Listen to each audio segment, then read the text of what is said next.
Hello, Shamai, kia ora, good day. Welcome back to the latest episode of the Be Better podcast. Before we get stuck into today's episode, we've got a very special gift from today's guest, Helen. So Helen, without further ado, over to you. Kia ora, everybody. Thank you, Tim. Thank you for having me on your podcast. And I'd just like to open our podcast with a karakia. Me inoi tātou. Na mihi o te rā ki te whānau e hui mai nei. Kia tau te rangi Māori kia whakatāpua tātou mina mia e whakapono ana tātou. Kia menākitia mai mātou mō tēnei rā, Māori ora. Kia ora. So, before we get stuck into the podcast episode, can you explain to people who may be outside New Zealand what we've just experienced? So what we've just experienced, audience, is what's called a karakia in Māori culture. And it's a cultural practice that we use for various occasions. So for certain meetings or special occasions. And it's just like an opening prayer, really. We're just like asking for protection and acknowledging everyone in the room, and so that our conversations are harmonious and we're guided through the whole process. Very cool. And was there anything specific that the karakia kind of mentioned or touched on, or was it just sort of a general ask? This is I just did a general karakia for the day and bringing in good and positive energy, basically. And then we'll also, at the end of the podcast, we'll also close off with a karakia as well. We will do. So there you go. So yeah, I mean, we have a fairly international audience on the podcast, heavily tilted towards New Zealand. So there you go. For people outside of New Zealand, you've just experienced maybe your first karakia. So hopefully it was everything you hoped for and a bit more. I guess let's go to who you are first, and then we'll come back to karakia and maybe we'll explore that sort of part that we're going to get to anyway. But I know you also want to do a thorough introduction for yourself in a Māori manner. So over to you again for your pepeha. So I'm going to introduce myself using my pepeha. So in traditional Māori cultural practices, we talk about our mountain, like where our mountain is, where our river is, who our tribe is, who our sub-tribe is, and who our whānau is. So that's what's included in our pepeha, which I'm going to do for you now. So, ko rangiuru te maunga, ko kaituna te awa, ko te arawa te waka, ko tapuika te iwi, ko Ngāti Moko te hapu, ko moko te marae, ko nekitai te whānau, ko Helen Paul-Smith taku ingoa. Nō reira, tēnā koutou, tēnā tātou katoa. And so I basically just went through where my ancestors come from and what was their mountain and river and the canoe that they arrived in New Zealand on, etc. Nice. So there we go. Before we've even got into the episode, we've had an amazing amount of education and inspiration and positivity. So thank you for providing us with that.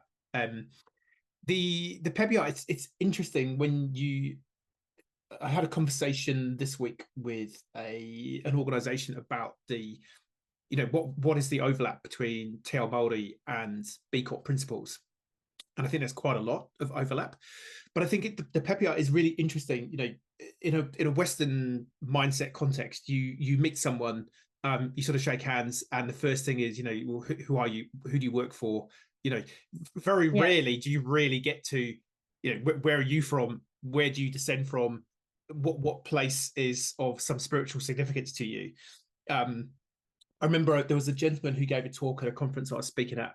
It was before COVID, and part of his pepeha, it was sort of my name, my family, where I come from. But one of the last things you declared within his iwi was what your purpose was, and I thought, well, that is like even next level to kind of go. You now have the full context as to who I am, where I'm from, and I think that's another thing in the West we're pretty poor on, is even knowing where we've come from and what connection we have to ancestry. True. Yeah. So, and it's also a way, like when we get together, when we have like hui, for example, hui means meetings, we can identify each other quite easily. We do our pepeha. So, oh, you're that whānau. Oh, you're from over there. So, and Māori are really good at making connections and identifying, okay, that's your whānau over there. And we do have whakapapa experts as well. So like I met a man we're working with on a restoration project a few months ago, and he was talking to me about how my grandfather's grandmother whakapapas back to that piece of land that we're working on. So you've got people within the tribe who have got such incredible knowledge and can pinpoint you and your whānau going back generations and generations. And it's a real special thing to have. Yeah, it's definitely something that is missing in a lot of other global cultures, clearly. I think, it also gives that sense of connection to place as well, which again, I think, the modern Western world, I kind of reflect back. So my grandmother on my dad's side, she lived at number 16 Beulah Street in Rumney, and then she moved to number 18 Beulah Street in Rumney.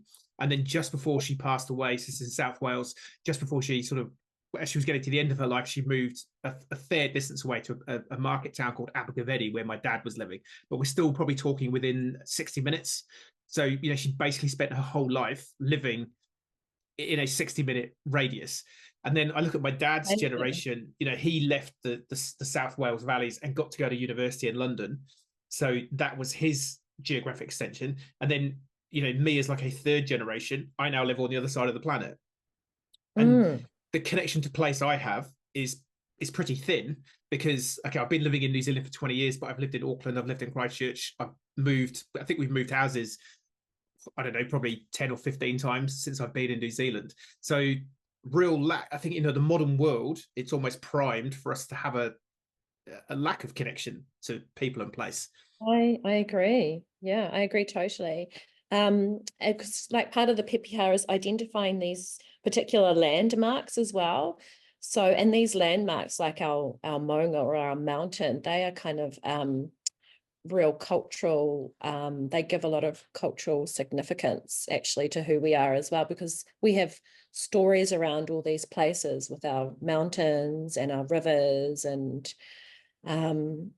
there's stories in each of those places. Like the river is where we get our food and our water from, and mountains are often seen as having quite spiritual significance as well. So it goes even deeper than just, these connections. Totally. Yeah. Super cool. So I guess on the background of that, we've got to, we kind of know maybe more deeply about who you are, where you come from, than actually what do you do, which is where we normally start with a podcast guest. But that's pretty cool. So you're here today mainly to talk about the amazing B Corp brand that you run called ŌKU. So do you want to tell us a bit about what that's all about? Yeah, so obviously I'm Helen Paul-Smith, co-founder of ŌKU New Zealand, and we're a B Corp certified company that produces a range of high quality and award-winning products, wellness products from the native plants of Aotearoa, native plants of New Zealand. And we're hoping to take those products to the world. I was just going to hold these up here for our people who can see. These are some of our New Zealand native herbal teas, and these are our gift boxes that are about to come out of our herbal tea range. Very cool. So, and great to see the little B logo on the side of it. That's what we want. There we go. We've got the little B logo somewhere. Where are we? There we go. Here it is. Yeah. And so my business is based on Māori principles as well. So the knowledge, I started off as a Ayurvedic practitioner and yoga teacher over 20 years ago. So that's where my herbal knowledge originally came from, the traditional medicine of India. And then I started to learn more about my own cultural healing system. It's called Rongoā, and starting to learn more about the plants that grow here in New Zealand and their healing properties. One of those plants that people around the world may be familiar with is Mānuka. We've got, world famous Mānuka honey, and it's famous for its antimicrobial and antibacterial properties, which come from the actual plant. and the plant itself has been used traditionally by Māori for hundreds of years. It's an incredible plant with incredible properties, but we have a whole beautiful rainforest full of Indigenous plants that only grow here in New Zealand that have amazing health benefits. And so one of the purposes of setting up ōKU was to help to bring recognition to these plants and their amazing qualities, and to create wellness products from them, so to make them more accessible for other people. Nice. Super cool. So, I mean, what got you into the Indian Ayurvedic kind of stuff to begin with? Like, have you? I always like to try. Yeah, I always like to try and work out, because I think there's a lot of people like me who were on a very corporate path from a very early start in life. Due to upbringing, schooling, education, what have you. It's like you'll go to university, you get a degree, you get a good job, you try and earn as much money as you can, you have a big life. There's quite a few people we've spoken to who've been on that path, who had a big, I call it the existential wet fish to the face moment, where they get a real slap across the face by the universe, and it's like, I'm on the wrong path. What am I doing with my life? But then there's others who were just born and raised in a culture, or by a family who were really nurturing and very purpose driven, and it was all about doing good from day one. And I think it's just always interesting to see which path you kind of came down. Yeah, well, I definitely had one of those slaps in the face. So yeah, my father died when I was quite young, and it had quite a detrimental effect on my mum. So as a consequence, I feel like I did a lot of the bringing up of myself from quite a young age, and didn't really know how to bring myself up, especially in those teenage years where you need quite a bit of guidance. And I turned to alcohol quite a lot, and I did my OE in my 20s, in my early 20s, and just was the party girl. And it wasn't, underneath it all, like, it looked like I was really happy and really sociable, but I was drinking way too much, drinking till I'd pass out. And underneath it all, I wasn't happy. And what changed for me was, I'd always had an interest in yoga. And actually, my mother was a yoga teacher way back in the 70s. And we were brought up in National Park Village, which, for those of you who don't know, it's in the central North Island. We've got 3 mountains nearby, and it's a big national park area. So I was brought up sort of there. And she used to teach yoga in the school, there was a little hall there. And I used to be, as a child, fascinated with her yoga books. So I used to just sit and look at the pictures and be just fascinated from, like, I remember, like, even 2, 3, 4 years old. So yes, I was going through this self-destructive path. I was on my big OE, and I started to do yoga. There was a yoga school around the corner from where I was living in Scotland. And I just became, it was just a really grounding practice for me. This is back in the 90s, before yoga is what it is today. Like, yoga's everywhere. At that time, it was like, before it was sort of cool and trendy. Yeah. It wasn't cool and trendy then. It was kind of like, there was no Lululemon. We wore just real casual stuff, and it was quite on the fringe, and like, so people say, oh, what do you do yoga for? A little bit weird. But I found that it just gave me real grounding and balance to my life. And then the more I started practicing, the more I kind of realized, okay, the lifestyle that I'm living is actually destroying me. And to the point where I eventually had to make a choice. It's either I'm going to go down the yoga path, or and I need to let go of this party lifestyle, drinking all the time, going out all the time, or the two don't go together. And so I decided to change my ways, and then take a trip to India, where I did some trekking in the Himalayas in Nepal, and also studied yoga over there. And that took me on quite a big yoga journey when I came back to New Zealand, and I became a yoga teacher, and I've studied in India 3 times. yoga, and that's what then brought me onto the Ayurvedic path as well. Wow. So yeah, you were fairly ahead of the curve in terms of connecting into that sort of Eastern spirituality, yoga, medicine side of things. Yes, yeah, because even Ayurvedic medicine back then, no one had really heard of it, and over here anyway. So yeah, I was a bit on the fringe, you could say. Yeah, Bit on the fringe, but nowadays not so much. yeah. And so Ayurvedic medicine, give us the 101 on that, because I think I have some idea, but I probably have it completely wrong equally. So the traditional healing system of India, it's over 5,000 years old. Yeah,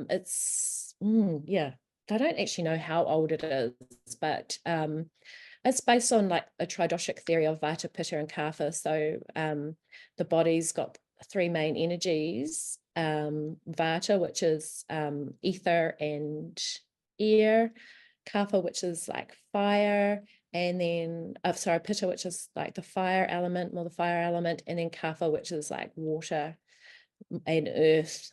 And so it's all about bringing balance into those energies that are in your body through lifestyle and diet and herbal medicine, basically. That's the quick 101 The version. 101. Perfect. Yeah. If anyone wants to go deeper on that, I'm sure nowadays there's YouTube channels and resources and practice. Exactly. I mean, do you still do any of the practicing if people want to talk to you about any of that stuff, or are you kind of like, I'm pretty busy making teas and I'm really busy making teas. I don't even have that much time for yoga in my life anymore, unfortunately. As a founder, and I'm sure there's some founders out there listening to this nodding their heads like your business takes up a lot of your time. it consumes. Yeah. It consumes. It's a beast. Yeah. One of my the ones I always look back on and think about is Jamie Cashmore, who runs a B Corp in Auckland called Twice. They do edible coffee cups, and it's a startup business in a new industry that hasn't really existed before. He's running it as a family business. It's him, his dad, his mum, and his wife, and they're trying to do it with impact. It's like you could not pick a harder business to do. It's like all of those on their own are hard. You put all of them together. It's like, and it's a similar thing with us because there was no infrastructure when we started, and still very, very limited infrastructure for creating these products. So we've had to, you can probably see outside, that's our lifestyle block. We've had to plant all these plants ourselves. Wow. And so we grow the plants. We've got 100 plants arriving this afternoon, which I'll be spending the weekend planting. Well, we're always planting. So we've had to plant the plants, grow the plants. We harvest our plants sustainably according to Mātauranga Māori practices. And then we dry the material, and then we process the material into our products. So we're not just contract manufacturing. We're doing like from the planting to like the tea tube kind of thing. wow. Yeah, we're doing the whole lot. And we're a small team as well. Yeah, how big is the team? Oh, there's 5 of us, and Nice. then we have some independent contractors that come in and help us as well for like harvesting and things like that. Yeah. We're still very small, still very niche, and doing everything from literally grassroots. Literally from the roots. But that's really cool because it's got that provenance. It's if it didn't pass the quality test, it's because Helen said it's not good enough, rather than some of these global food and beverage empires where that's been outsourced way down the chain. And I think for me, it's always, when you sort of talk about purpose and meaning, or when I talk about purpose and meaning, because not everyone talks about purpose and meaning, like the providing food and sustenance to another human being really has to be up there in terms of one of the most purposeful things that you can do. And yet in the modern world, again, it's been commoditized. It's fast food. It's we care less about the if you probably, I could name a large global chain of fast food brands. Pick your poison on that one. They're not actually concerned about quality and nutrition. It's about speed and cost and profit maximization. And I think the food industry is such a great example of how, more broadly, thinking of business for good B Corps in the world, having that level of care and provenance and that connection to the Māori principles and the depth of care and love that's in each packet that gets shipped, rather than it just being, let's compromise. Because let's be honest, the vast majority of food retailers are compromising on input material and quality to maximize profitability. Yeah, yet the core essence of the product is providing nutrients to another human. We have like what's called a quadruple bottom line. So we have our cultural aspect, which is how are our cultural practices being preserved, and then we have our social aspect, which is how is this business benefiting whānau, hapu, iwi, Māori. We have our environmental part as well, like how are we taking care of Papa Tuanuku, our Earth Mother, for future generations. And then of course we have we have to be profitable as well, otherwise we can't sustain a business. So yeah, that's what we call our quadruple bottom line for fantastic business. Yeah. And so have you considered how you're going to maintain this at scale? Like, do you believe you can achieve like total global domination if that's what you're aiming for? Or, because there's at some point there's going to be that possibly that compromise place where you go, actually, Helen or Helen 2.0 can't actually look at all the plants that we've just planted and check, and we might have to hand that out to a third party. Or we have, we start with the supply. So like I said, we've had to plant most of our supply, or we've got people in the community who live on native plant blocks that sustainably harvest for us. But as the business grows, we're always looking for more supply. But we actually need to be planting more native plants in this country for environmental reasons and to help protect our waterways. So there's quite a big movement around planting around waterways at the moment. Mm-hmm. So one of the problems that I see a solution to is working with these landowners who are having to regenerate land around their waterways. And we can use that land, instead of just having it as a non-profitable source, we can actually harvest from that and turn it into our products as well. Mm-hmm. So there's some ongoing collaborations in that area. So we start with, where can we how can we grow more plants? How can we in terms of growing the business? Yeah. Nice. But there may come a time where we have to contract manufacture some of our products out, and we will just sort of deal with that as it happens. Yeah. That's super cool. Have you come across a lady called Beck Smith who runs a B Corp down in Ranfurly called The Whole Story? I have not. No, I haven't come across. So she's all about helping farmers. Well, I say she's all about that. She's one of these massively overachieving humans. She's, a mum, a wife, farmer, vet, and she runs her own consulting business, helping farmers do more sustainability more easily.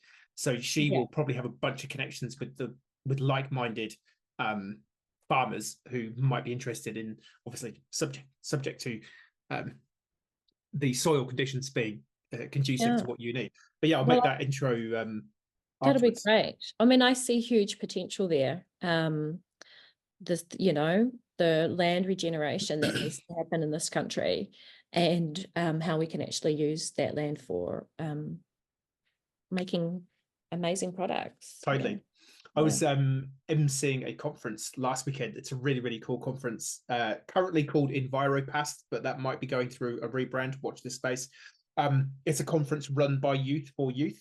And the topic this year was kind of, sustainability and the urban environment. And we had a talk from Christchurch City Council. I can't remember the gentleman's name off the top of my head. Anyway, but he was talking about, I was quite shocked, Christchurch, where I'm based in the South Island of New Zealand, it used to be called the Garden City, is kind of one of its names. We have the lowest level of tree canopy coverage of any of the major cities in New Zealand. And I was shocked by that because it is quite a green city and there are quite a few trees. And I think this year they're aiming to plant 5,000 trees. And as part of that, it's like, yes, we want to have 100% native. But here we had the big red zone where we had the massive earthquake, like whenever it was 10, 12 years ago. Large parts of that have just been taken over by fruit trees that were in people's gardens have just, kind of gone crazy. But yeah, you just connecting all the dots. It seems like you're really onto something here, and obviously you're driving it. But I think it's something that more people need to get their sort of head out of the business and go, right, hang on a minute, how do we work with other people for shared wins? And I think that's something that the B Corp community probably does slightly better on average, because we're just tuned to thinking about a bigger cause and solving the problem. And it's that cause that connects us all together, I think. And gives us, that common purpose. So what was there like the moment when you were like, okay, we're going to bag some stuff, we're going to sell some tea today? Like what was that process? Like you're obviously doing the yoga and the Ayurvedic medicine. Talk us through and who's your co-founder and what's the creation story?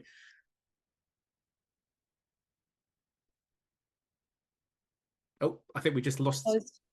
You're back. Sorry, we lost you there for a second, but you're back. Therapies in the year 2000. That was in Grey Lynn at the time. That's where I met my husband, Scott, who's a medical herbalist and naturopath, and he was studying naturopathy and medical herbalism. And it was really ŌKU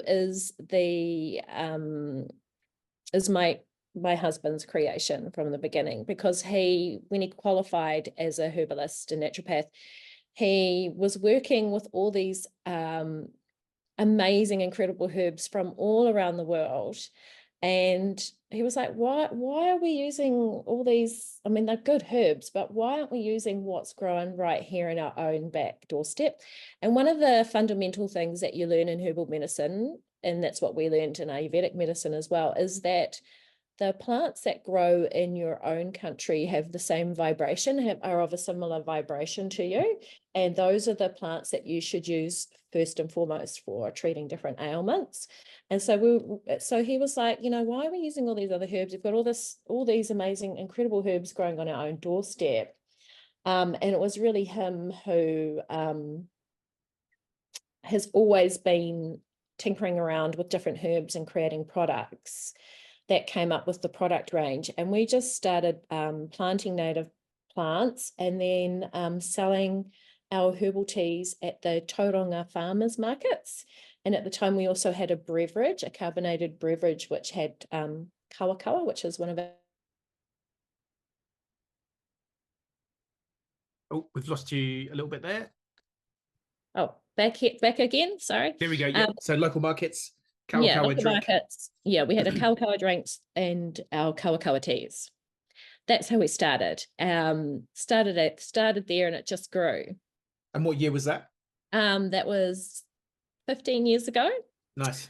So ŌKU was very much a side hustle and something that we did in the weekends. And then eventually Scott was working full-time on the business. And then I think it was like 3 years ago, I joined him full-time, and now we've got our staff of 5 full-timers. Nice. It got real. Yeah, it got real. But it was very much a side hustle for a long time. And a lot of that's to do with the planting of our plants and waiting for them to mature and harvesting and having enough land. And it's not like unless you've just got billions of dollars, it's not very easy to go and get the land. And even if you did have the money, like you say, you've got to wait for the plants to actually grow and develop. And if you have a bad harvest, et cetera, I guess you've got a lot of factors that can determine the pace at which you can do anything in that regard. And there's also been quite a big educational process in New Zealand. So when we first started in the farmers markets, nobody really knew what ŌKU was apart from Māori. That's in New Zealand. So for the international guests, ŌKU looks like this plant here. It's heart-shaped leaves. It's highly anti-inflammatory. but it's quite, most New Zealanders know what kawakawa is now. They've heard of kawakawa balm, they've heard the name kawakawa. So that's like 15 years on, but 15 years ago, it wasn't like that. So we've had to do quite a lot of education around.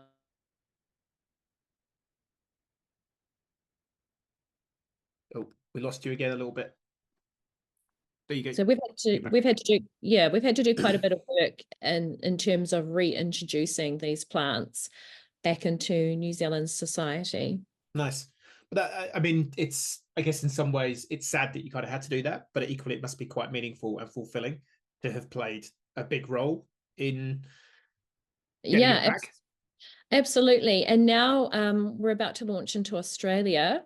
I feel like we're back at those Tauranga farmers markets again, where people don't know what this is, what these plants are, and we're having to do that education process from the start. And it makes you realize how far our knowledge as a country of the native plants has come in 15 years. There's been quite a good progression. Mm-hmm. And obviously, do you think the Manuka honey explosion has played a role in that?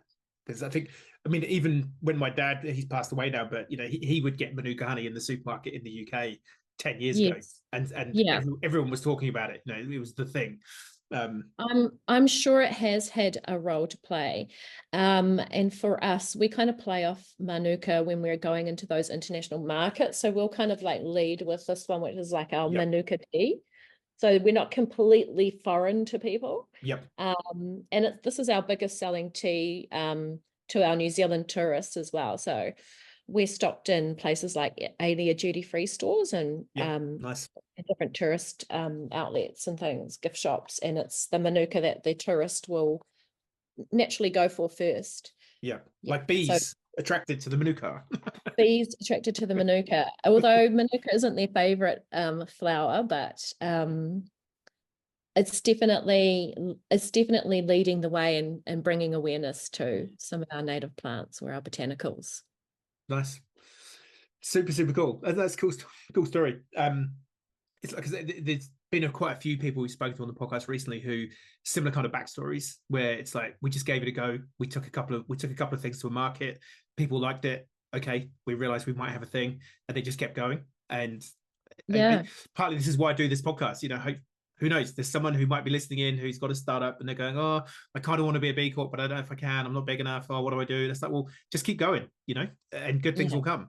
And the farmers markets are a really good way to test the market and a really lovely place to start, and you're getting that, which we don't have so much anymore, but I used to love being right at the face, talking to your consumers, getting that feedback, that pure feedback, just constantly talking to people constantly. There's something to be said about that one-on-one contact with your consumers. Totally. I mean, you can even just see their reaction to the branding, to everything, and taste tests, and and again, I think that's something that as businesses scale, they lose. I've mentioned it a few times on the podcast, but I love those when the CEOs go back to the shop floor undercover, the undercover CEO, and they're shocked and appalled at how bad the conditions are for the staff and how the new technology platform they just launched is rubbish and no one likes it and no one can use it. And it's like, did you do any kind of stakeholder engagement at any point before someone with a spreadsheet just decided that made the most sense from a profit and loss perspective, so we just launched it. It's like fantastic. Whole removal way from the ground to the top, One of the things I used to love about doing the farmers markets was the feedback I'd get from different Māori who would come and they'd say, oh, my nan used this kawakawa for me when I used to get headaches, and she'd put it on my head, and then in the morning the leaf would be black and she'd be like, there's the headache, see, it's all gone.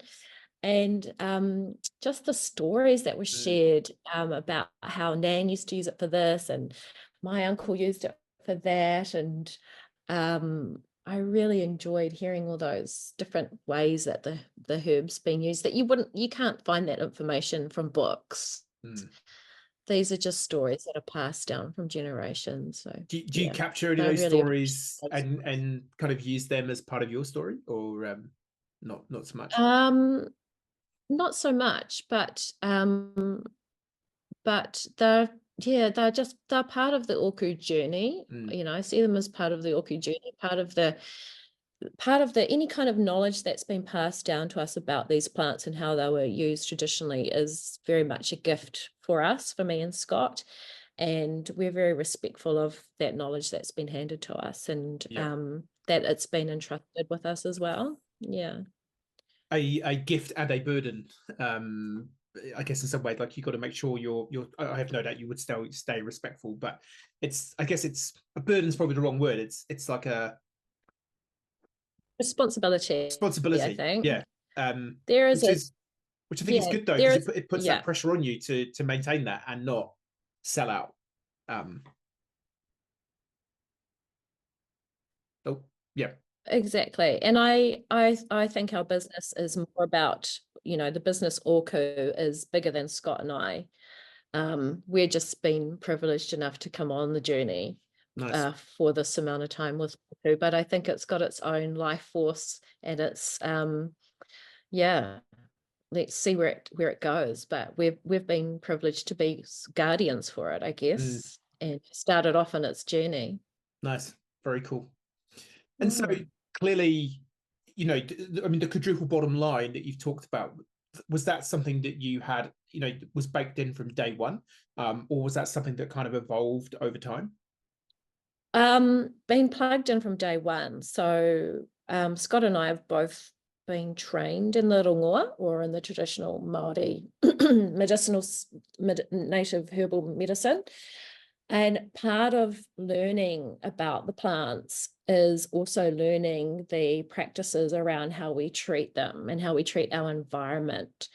So that's how we treat our environment, how we treat the land, and the importance of that is very much embedded in our learnings. And then that's filtered through into the business that we've created.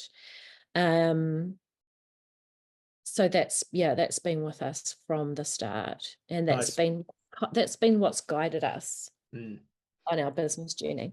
Was that ever a part of your broader sort of education background, or was it just through the connection with the sort of native medicinal community that became a thing? Yeah, it was more when we started to learn more about these native plants, and the people that taught us, special people that have come into our lives who have passed on knowledge, have kind of installed really good principles into us around caring for Papatūānuku, or our Earth Mother, and our plants and the environment. And that's always been the way of our ancestors. So even when New Zealand was covered in New Zealand native bush, they still made sure that they treated the plants with respect, that they communicated with the plants, that any leftover plant material went back into the soil. There was such a strong environmental practice that went on with our ancestors. And that gets passed down when you learn about the Rongoā, or the native plants. Yeah. And it's, I just kind of really love this connection between, you know, traditional ways of thinking and doing, and then increasingly, you know, the scientific, rational Western approach, and how they're actually increasingly they come together, and it's, you know, which is where I think that this massive overlap between B Corp principles and Te Ao Māori principles. It's like, well, you know, but it also, you know, I've mentioned it again a few times on various events. You know, when we go back, I mean, so your surname is Smith. So from a Western lens, at some point in your ancestry, there was possibly a blacksmith, you know, which is where you've taken your name from. And the idea that if you were the blacksmith in the local community, if you were knocking out really bad horseshoes and really bad, I don't know, swords or whatever, it's not long before people go, you know, dude, your stuff's just it's not great. So, and then if they were doing, I mean, obviously environmental regulations in medieval Europe probably quite lax, but, you know, if they were just dumping hot steel or hot iron waste, you know, into the street that people were going to get burnt on, again, it's not long before people go, hey, dude, that's not cool. Like, can you find somewhere, you know, more responsible to get rid of it, or can you recycle it? You know, and again, there'd probably as much recycling done back in maybe I need to go and do the research on this, but it feels like the older principles that we've lost in the last 100 years, where it's just all been about, just consume, do as much as you can and don't worry about connection to community and planet.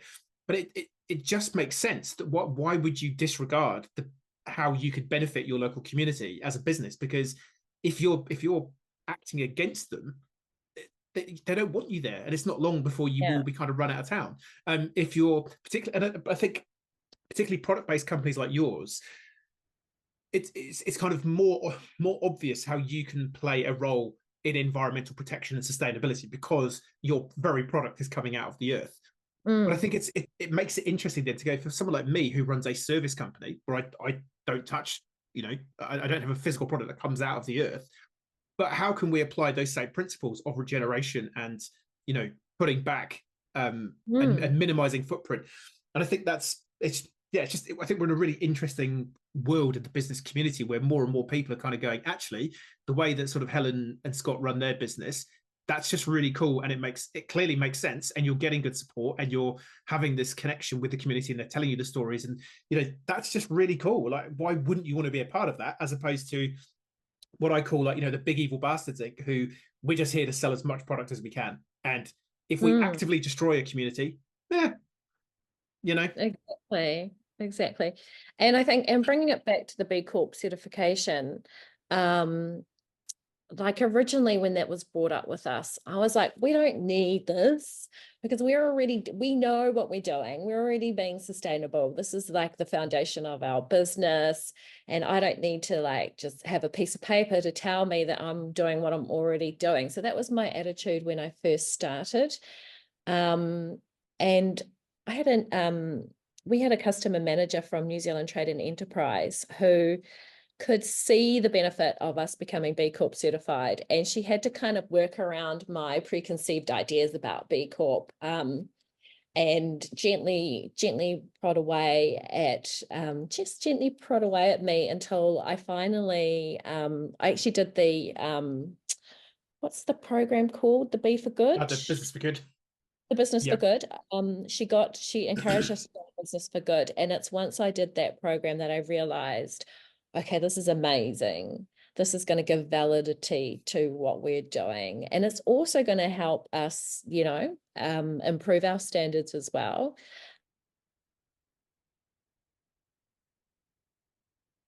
Oh, just lost you a little bit there again. There we go. Again. It was a really eye-opening process to go through. But one of the main things that stood out for us was that there wasn't very much that I don't think we really needed to change any of our processes that we do in our business because our business was steeped in Aotearoa Māori or Māori worldview practices.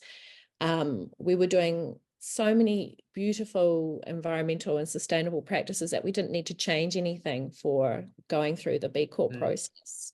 It was more about just making sure we've got our policies and things like that written up. But it really, having our business as an Indigenous business really helped us get through that whole B Corp process, which was really awesome. Yeah, I mean, I would have been shocked if you hadn't got B Corp very easily. It's like something is not computing here.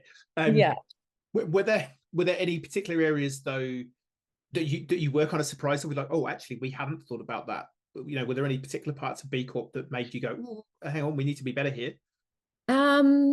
Definitely with our systems and policies, just having those written up, like we just kind of did things without having it like formalized as part of our business structure. I definitely remember that being the main part of my work in getting through the certification process was doing a lot of writing. There were some other little things that we could do better and that we're going to aim for next time around.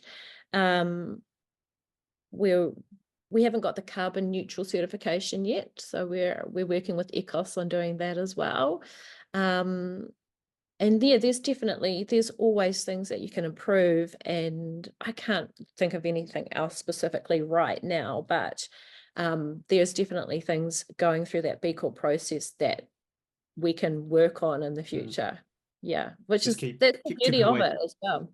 Yeah. Yeah, that's the beauty of it. Like, we just keep working towards better and better all the time, and that's there to help guide us on what else we can do to improve the way that we're doing things already. Totally. That's why, you know, the coaching program that we have for B Corp clients, we call it Be Better. It's like use the B Corp framework to just be a better business every day. I think that's something that a lot of people kind of go, oh, you know, we couldn't be a B Corp, because I've just heard about how awesome Helen's business is, and they're going to check your website out and go, oh my gosh, like, yeah, there's no way we could be a B Corp. But actually, you quite possibly could be a B Corp.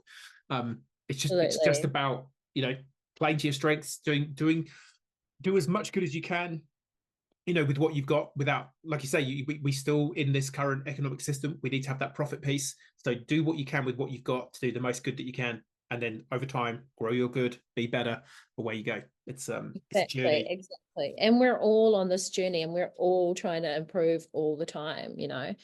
And as the system allows us, and as better practices become available to some of our businesses, then it becomes easier. But it's all a journey. And yeah, it's just about starting, Starting. 100%.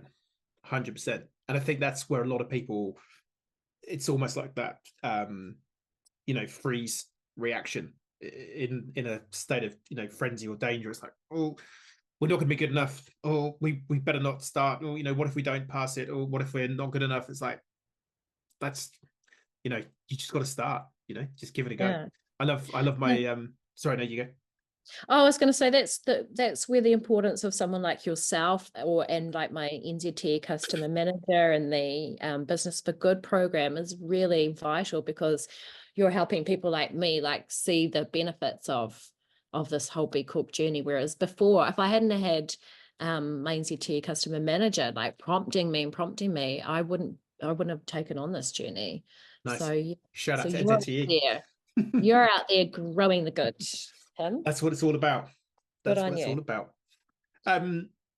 So I guess what any sort of direct benefits of B Corp so far? You know, what does, I guess secondary question, what does kind of B Corp mean to you as an organization? Because it's interesting. I think it's quite cool that you were reticent, but now you're in it. Yes. I think that's just interesting. So what it means to me is it's like I'm part of a collective now of businesses that have been through quite a rigorous sustainability assessment, and it gives recognition to our sustainability practices, and it kind of shows that we are walking the talk. And that's really important in this day and age where everyone's just kind of jumping on that sustainability wagon. It's the validity that B Corp gives us. At the moment, I'm sort of floating with some ideas around, okay, so how can this benefit Māori more? Because I'm always coming from this Indigenous lens.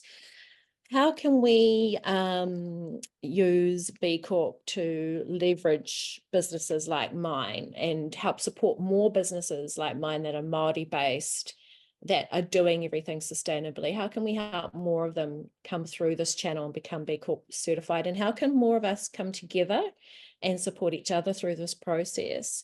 And how can B Lab support Indigenous businesses more as well? So not just Māori, but other Indigenous communities around the world. So that's kind of where I'm at moving forward. And where my thoughts are. I'll connect to you. Just started working with a company. I won't name names. Actually, we literally did day one with them yesterday. But they're based in the far north, in Northland, and there is no B Corp in the far north. And when this organization was talking to some NZTE equivalent type organization, so for people outside of New Zealand, NZTE is New Zealand Trade and Enterprise. It's a government, I guess, funded department that tries to help Kiwi businesses with export potential maximize that potential by providing training, possibly some funding, support and resources to get them into global markets. And there's a few other agencies like that we have in New Zealand. And this one that this company connected to, they were kind of like, I don't know what this B Corp thing is. But when they had when the client had an initial conversation, they were like, okay, yeah, actually, this sounds pretty cool. So yeah, we're willing to support you, you know, on this journey. And even just after day one yesterday, they're kind of like, wow, this is now that they've kind of got under the hood a bit more on B Corp, they're kind of like, okay, this is actually really, really cool. This is exactly what we're looking for. So I'll connect you with that company. And there's probably a couple of others I can think of actually that if you haven't already connected to, where there's possibly some overlap with a couple of companies where you might have got some similar products, but also enough non-overlap that I think there's, I think there's a potential big opportunity is obviously sourcing material. Like there's a bunch of companies where, you know, they might not be fully as in on Manuka, but they might have a small, you know, piece of Manuka in one product. And so how can you all work together to create that community and local impact? Because that's what, I mean, it's really interesting what you're doing as well, because there's a load of companies that we've helped on their B Corp journey where they're, you know, New Zealand made, but they're massively reliant on imported raw materials because we just can't, for whatever, you know, you just can't grow the product either due to climate or soil quality, soil types, whatever. And so it'd be interesting to sort of work out with some of those companies, well, you know, is there a substitute? Is there something that actually gives the same flavor or outcome that, that's like a whole other industry. Oh, yeah, but there's a lot of scope, hey? There's a lot of scope in what we're doing. Like, I feel like we're just scratching the surface. And we could do a whole lot of good. We're currently doing some research, or some work with Plant and Food around restorative projects, which is really cool and exciting. And then we're also doing another project with Ag Research, of some research and development around the natives as well. So we're doing the research side of things at the same time and looking at better ways of like regenerating plants as well. So there's huge scope in many directions. 100%, which is, it's kind of it's like, it's beautiful, but at the same time it's like, I've got enough on my plate just keeping the plate spinning in my own business. You know, and it's interesting, you know, like, well, we do other things in herbal tea, but we're mostly known for our herbal tea range. And it's like, if you only knew what was going on at the back end of this herbal tea company, you know, it's, you know, the actual tea is only a small part. You know, there's a huge story that's going on at the back end. And that's just the face, is the tea. Do you feel you tell that story though? I'm getting better at it, and I'm getting better at finding channels to tell that story through. Like I used to try and tell that story on Instagram, and it never, I don't know, I didn't have quite the right audience, but I'm finding a much better audience on LinkedIn. Interesting. Being on podcasts like your one here. I'm going to be on a panel for the Sustainable Business Network symposium that's coming up soon. So I'm getting better at being in situations where I'm reaching a really good audience. Because it's interesting. Do you know Lucy Butler from Health Post? Do you stock any of your products with them? Yes, yes, we do. Yes. So I interviewed Lucy a couple of weeks ago for the podcast, and I think this is, you're probably in the same area of challenge that she was talking about, how it's really hard to do marketing when you have got big compelling stories, but TikTok and Instagram want a 3-second clip that's like, hey, buy this product, it's really cool. And it's like, it's so true. It's like, it's really cool, but it's also got some really crap ingredients, and you're only buying it because there's some influencer's face on it that's telling you it's cool, but actually it's kind of made in a pretty horrific manner. And you know, the big box retailer that's selling it is probably not paying their staff living wage, you know, like, you know, pull that all apart. But it's hard to, so anyone who's listening who can help Helen, Lucy, and others nail the TikTok, Instagram, it's a really cool problem. And that on top of, we're really restricted on what we're allowed to say about our products. Like our adults chest elixir used to be called the cough and chest elixir. We're not allowed to use the word cough.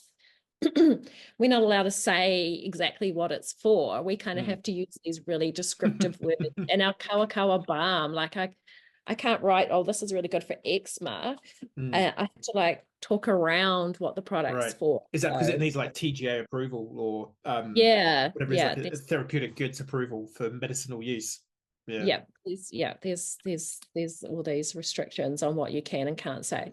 So we have to deal with that as well. But what I wanted to talk about, well, what I want to say about Health Post is they were the ones that first introduced us to B Corp. So there you go. I mean, big shout out to them. They were onto this like years ago. Yeah. I think they certified like 2018 or something, like way back.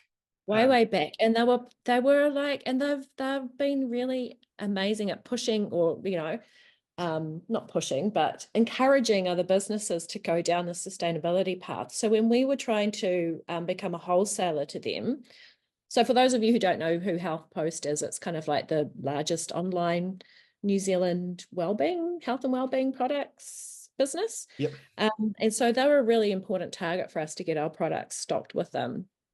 And we went through a supplier appraisal where they asked, are you B Corp certified? And we're like, oh, okay, what was this? And that's what that's what introduced us to the process. But they have always been encouraging of our business to pick up on sustainable practices. They support Indigenous brands as well. And so we've just found them amazing, and they're doing a lot of amazing work out there in the environment as well. Yeah, the amount of research and excellent work. Yeah, massive. I mean, it was. I mean, when the interview's live, you should totally check it out, because whether you know the full backstory, but it's really interesting because the business. There's this. I think there's a link here between you and Lucy as well. In that Lucy started her business because her mum started the business, and she was like this young kind of feisty South Island classic. I'm just going to take on the world and show them what's what. She was really struggling. She had a bunch of health issues, weren't being solved by the traditional healthcare system. So she started just making her own treatments. And then people locally, similar to you, people locally were kind of like, hey, can I have some of that? So she started selling it locally. Then they were selling it mail order. And I think I kind of sort of teased this out of Lucy a little bit. I said, well, do you find, is there a sense of meaning and purpose, maybe subconsciously, in the fact that you're supporting a lot of other smaller retailers with your platform? Because basically that's what your mum did. Like you're giving back to the community in a way that if your mum had that 30 years ago, her life would have been a whole lot easier, rather than literally taking phone orders and all the rest of it. So yeah, it's really cool. And it just, again, compare how they operate compared to the big box retailers who it's about profit margin and selling as many products, and they've got their influencers on their ad campaigns, come and buy your cheap chemist stuff from us. Whereas I know that Lucy goes, she looks at the businesses like yours and goes, well, hang on a minute, where are you getting your ingredients from? What's your packaging like? Totally. And she talked about how they have destocked or delisted products and companies because they don't meet the standard. And you kind of go, well, would you rather be buying your stuff there or through some big box retailer where no one in the shop is even going to give you any basic advice on whether this thing's working or not? Yeah, it's like incomparable, but it totally is. It totally is. Yeah, I love her story. Actually, her story is quite similar to my husband Scott. So he's got a hereditary kidney condition, so that was his in the face, and he was working in IT in the UK when his kidneys failed. Wow. And he had to go into dialysis. He had to come home and go into dialysis, and he did a complete kind of like career change, and that's how he ended up studying herbal medicine. And it's been herbal medicine that's kind of helped support him get through his health challenges as well as the orthodox medical system, definitely. But herbal medicine and combined has really helped him be the person that he is today. And ŌKU's been developed all the way through his kidney journey. He's been on dialysis. We've been able to, I don't know how we've done it really, create this business, grow these plants from grassroots to everything. So similar story there too. That's super cool. But I think again that for me it's that sense of meaning and purpose. It's yes there's you could argue selfishness to I want to solve this problem for myself initially, and that's reasonable. Like I'm not being supported by the healthcare system in a way that's giving me the outcome that I need. So okay, I'm going to, research this, look at it for myself. But I guess that again, subconsciously, I'll kind of try and tease it out of you two. There will be that depth of meaning and purpose in that. Well, what if someone having our tea or one of our balms actually does get better, and they were really struggling like we've struggled? So I think again, it's sometimes it's the wood for the trees with really cool companies. You're doing it because you just do it. But sometimes I think companies like yours, actually, you do need to step back and go, oh, hang on a minute, actually, this is actually really good. And there is a depth of meaning and purpose to what we're doing. But I think for you are, you are like a gold star B Corp in that regard, in that you were doing this before B Corp was even a thing. Whereas, there are other companies that have to transition, and, not demeaning that journey or saying one journey is better than the other, but there is always clearly a deeper sense of purpose and meaning to the B Corps like yours that have come into this through that depth of connection to the thing you're trying to solve. Whereas if you were kind of like, hey, your next 10 competitors who go, hang on a minute, ŌKU have really nailed this, native indigenous healing market, we want a slice of that. That's a whole different vibe to, we're genuinely committed to this thing, and we've dug up our backyard to do this. Like your next 10 competitors aren't going to do that, because they just don't care as much as you do. And I think that's the essence. And again, this is the same, with kind of Lucy's, like, that's the essence that you need to get people to connect to, because no one can steal that. And that is so, authentic and truly purpose driven, that you can't copy that. And that's your secret sauce. But it's tough to tell that story in anything less than 3 hours. You're exactly right. And there's so much in that story as well. It's like, oh my God, we've got the Indigenous story, we've got the regeneration story, we've got, I don't know, so much in that story. How do we, So anyway, someone out there that's listening might be like, oh, I know what you do. I've got the answer. I've just recently connected with a lady in Wanaka who, shout out to Nadia. So she's just done a master's on impact communications and storytelling with a lens on the B Corp community. And so she's just written her thesis. I'm happy to connect you as well with her, because she's got some ideas as to how to crack this. I would love some ideas on how to crack this, because it's so important for our business. But I think I was going to talk about always being like, we've always been purpose driven, as opposed to maybe a company that hasn't. And I think how that helps is that from day one, we've had to manage how we're going to make money, how we're going to make a profit, and be purpose driven at the same time, rather than that's always been the concern, or that's always been the problem that we've been trying to solve, rather than, okay, so we're making a profit, and now how do we be purpose driven and still make 100%, that profit? 100%. And that is what is night and day between companies, because I kind of call that second version purpose light. It's like, and typically it's, we're making a ton of money, we're going to give some money to charity, to sort of, excuse me while I indulge my medieval history degree again. Back in the days, it was like, I've been a really bad king or lord. Before I die, I'll go on a pilgrimage, maybe to Rome or whatever, and I'll be absolved of my sins, and I'll give some money to the monastery next door, and we're all good. Instead of, well, actually, why don't I just be a benevolent king or benevolent lord, and actually look after my people for the whole time, and just treat everyone, with dignity. And I think that that just shines through the companies that are kind of like purpose light. Yeah, we make a ton of money, but we give some money to charity, or we've got one ingredient in our product that we're now sourcing in a less shit way, versus versus what you're doing. You cut your business in half with a knife, and it's just got purpose all the way through. Whereas these other ones, it's like a Malteser or a Skittle. You crack the shell, and there's nothing on the inside. It's not the same. And when people have that ability to connect, they get it. But yeah, it's like you say, you got 3 seconds on TikTok. Yeah. Or there's the other side of things too. Like we're looking for investment at the moment, and so how many investors out there want this story, as opposed to they're just looking at that bottom dollar. And usually investors, that's what they do. They look at the bottom dollar. That's what investment's all about. Same thing there too. if we could crack that one as well, would be really good. If we could like get some more investors on board with this whole sustainability story and wanting to support businesses like ours, that would be amazing. I might have got a introduction for you there as well. I'll see what I can do on that one. I think in general, the investment world, yeah, I think there are some who see B Corp as a trend that they can get into, and because the global evidence suggests that B Corps outperform business as usual on a financial basis and in terms of resilience. So B Corps more likely to survive the pandemic.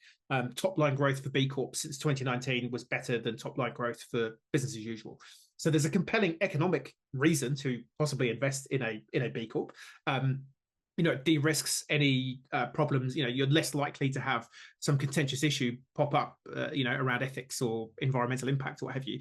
But I would say I think there's a large number of investors who are like, yeah, we do impact investing, but actually they still want the same return rate and they don't really care so much about it.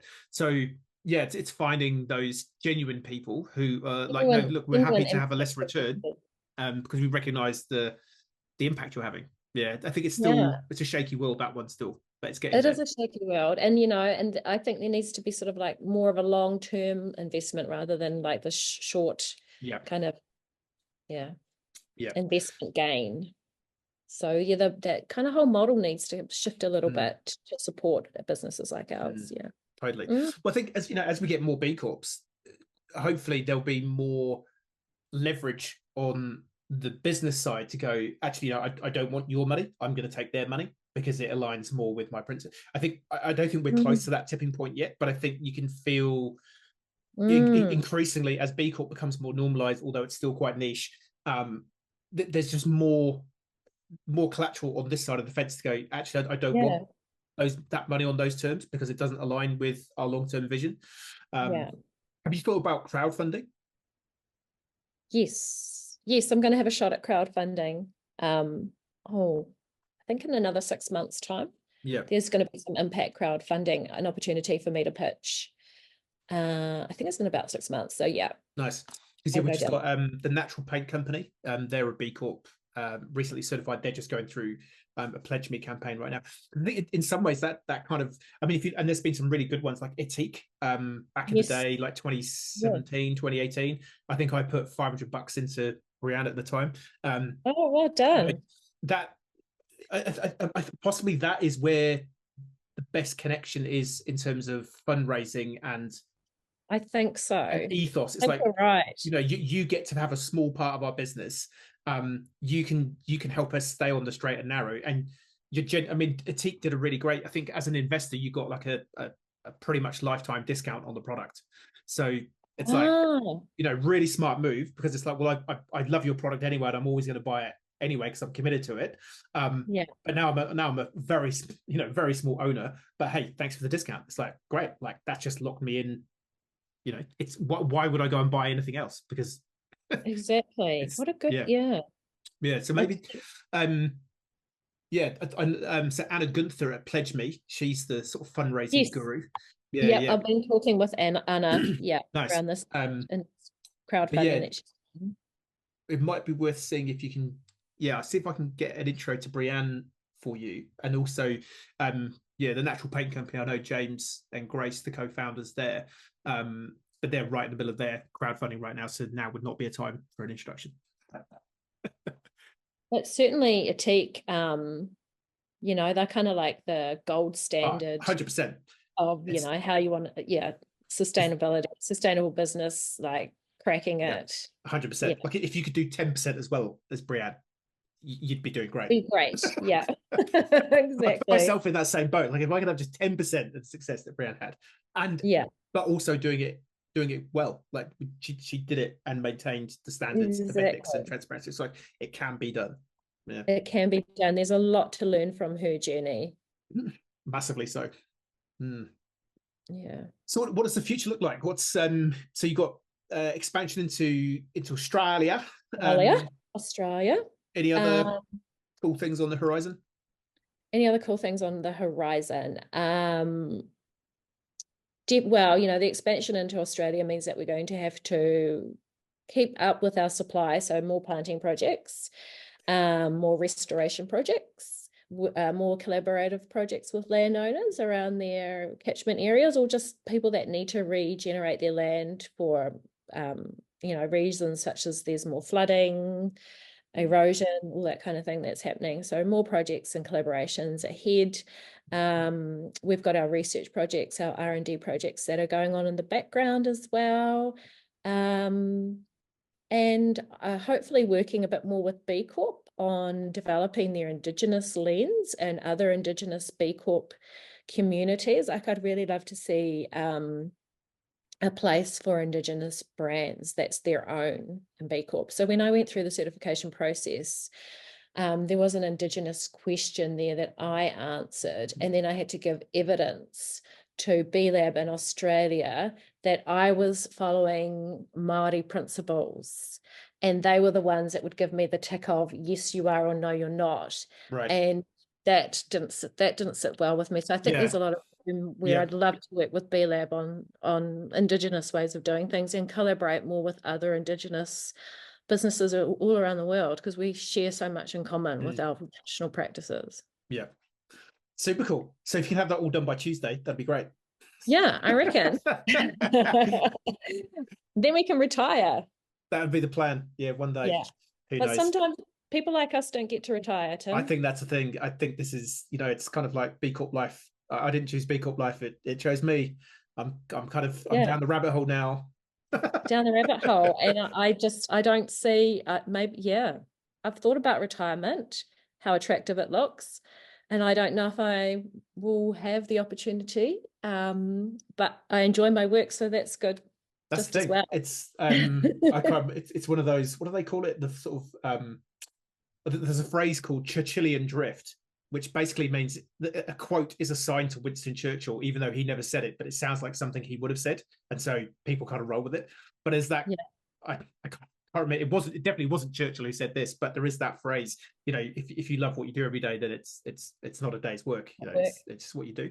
And I think that's again that comes through. With all the guests we've had on the podcast, it's like this is more than just going to work. This is a mission. This is something I'm committed to. This is my life's work. It's bigger than me. It's I can't see you not being planting manuka in even if you have kind of retired or sold the business, you'd probably still be planting some stuff in your backyard and making the next version of something. So that's all good though. That's all good. Totally agree with you, Tim.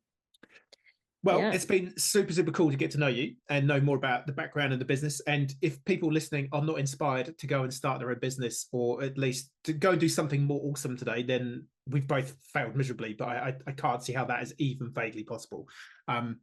Once again, just a super inspirational story of a good human doing amazing stuff. And like I say, just really try and connect to that sense of purpose that you've got there, because you have that, and not every business has that. And I don't think you'll ever lose sight of it. But it's just recognize it, that it is there, because that's special, and certainly not every business has that, and that is your secret sauce. So thank you so much. Thank you, Tim. I just want to thank you, Tim, for having me on this podcast and helping to tell my story, helping me to tell our ŌKU story, and thank the listeners out there, especially the ones who are internationals who have had to really kind of stretch their ears and their learnings around all this Indigenous knowledge that's been passed on. Really appreciate everyone taking the time to listen to my kōrero or my talk today. No worries. So on that note, Tim, would you like me to close off our it's all yours. With a karakia? Me inoi tātou. Kia tau, kia tātou katoa, te atawhai o te tātou ariki, me te aroa o te atua, me te whiwhi nā tahitanga, ki te wairoa tapu, ake tono atu, āmene. Āmene. Āmene. Super cool. Thank you so much. Thank you.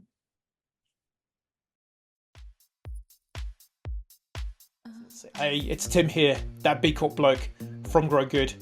If you want more content on purpose, B Corp, how to do more good in the world as an individual or a business, then you know the drill. Hit the like and subscribe. Check out some of our other videos. They're probably floating around here somewhere. You know how it works. Thank you so much. See you next time.